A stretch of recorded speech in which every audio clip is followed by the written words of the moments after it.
Hello everyone, welcome back to Shred Guitar in the 80s. So I thought we'd kind of continue on with some cool kind of picking ideas, but these can also be played as hammer-on and pull-offs also. And these are kind of sequences I like to play that we can string around the neck to create long phrases with.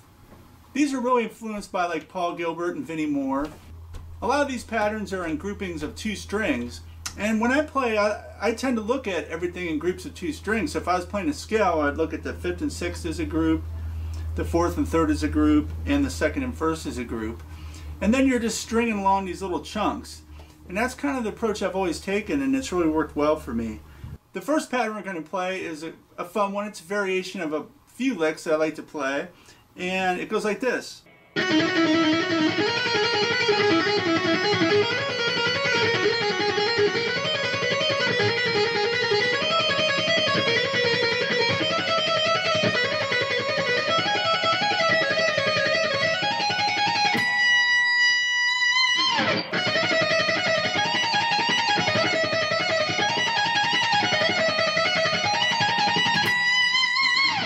Patterns like this slow.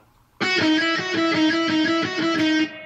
8-5-6-8-6-5, then 6-5-6-8-6-5, then we're going to play 8 on the 2nd string, then 5-7-8-7-5 on the 1st, 7-5-7-8-7-5, and that's the lick. So it's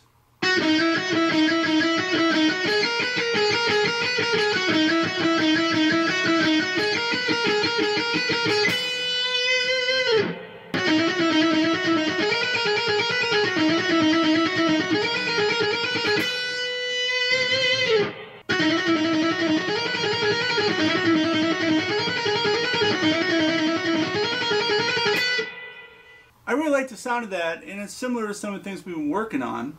But what we're going to do is we're going to move that up the key of C in every position like this.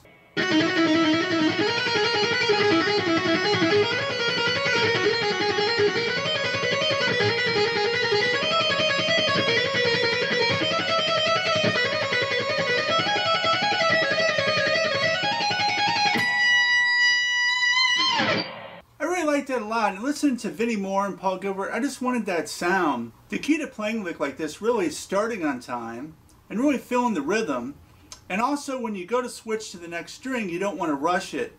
A lot of times when I hear people playing fast pick lines and their synchronization gets off, I find it's because they're rushing a certain part of the lick, and usually it's the hardest part. Here's that lick slow.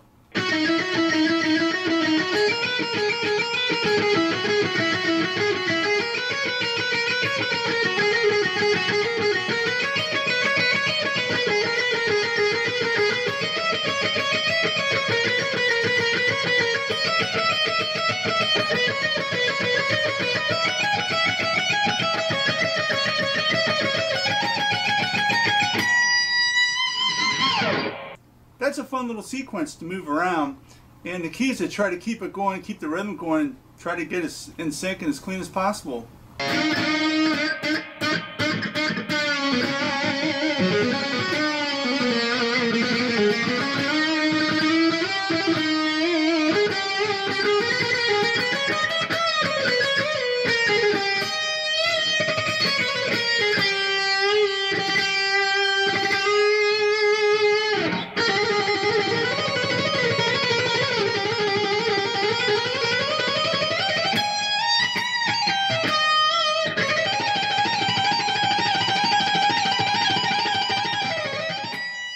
When I'm playing, it almost feels like a string pulled tight when I'm in sync.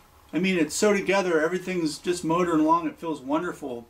Then if I start to get out of sync a little bit, you know, that string loosens up and I know I have to tighten it up again. And when I was younger, I just kind of visualized that string between both hands kind of pulling it tight. Now when I'm playing, that's kind of what I'm feeling, and I know I have that tightness, I can just go for it, and everything stays in sync. That's the best way I could describe it. So I was going through my old guitar magazines and I found this amazing issue of Guitar World from January 1984. And it's all about heavy metal, early 80s metal. So you got a mix between the new wave of British heavy metal bands, the traditional heavy metal bands of the time, and then the LA metal guys that were up and coming. There's a nice picture of Michael Schenker. Some of the players they cover: Brian Robertson from Thin Lizzy. At the time he was in Motorhead. Randy Jackson from Zebra. Does anyone remember the band Zebra? I remember they were all over MTV. Got Rick Emmett from Triumph.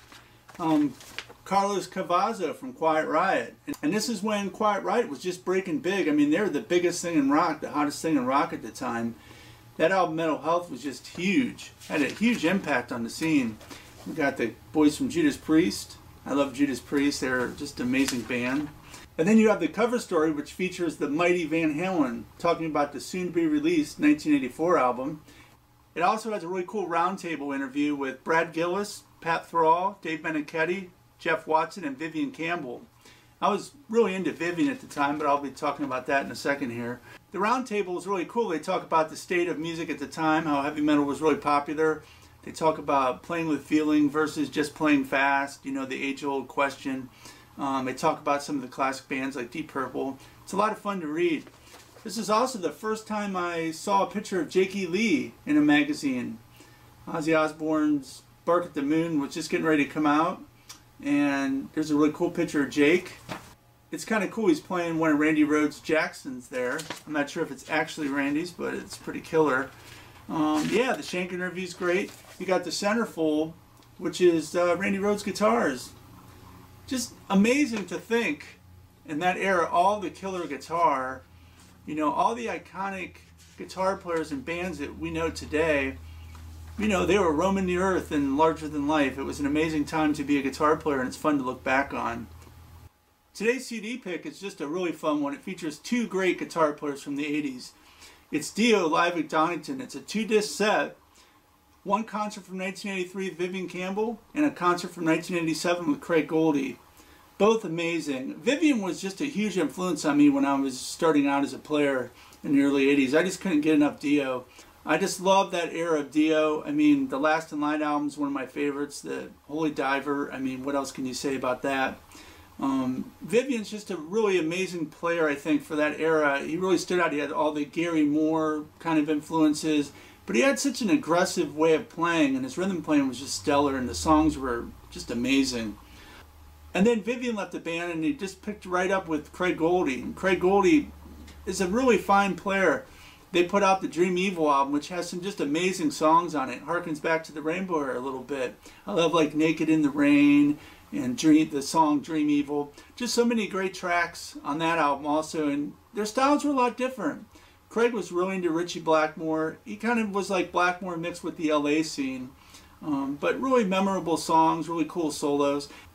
This CD set's so fun to hear them back to back, to compare their playing, how they interpret the songs and everything. Vivian does a really nice guitar solo with some really nice Gary Moore things in it. Yeah, just if you're a fan of great guitar playing, 80s guitar playing, I suggest finding this. I don't know if it's still available, but I'm sure you can get it somewhere. It's Dio live at Donington. It's one to have in your collection for sure. Well, thanks a lot for joining me. I really had fun showing you these sequences, and I look forward to doing a lot more of it in the future. And to everyone who's liked and subscribed to my channel, I really appreciate it. And if you haven't, please do. I'm really enjoying doing these, and I'm going to be doing a lot more. So thanks a lot, and have fun picking.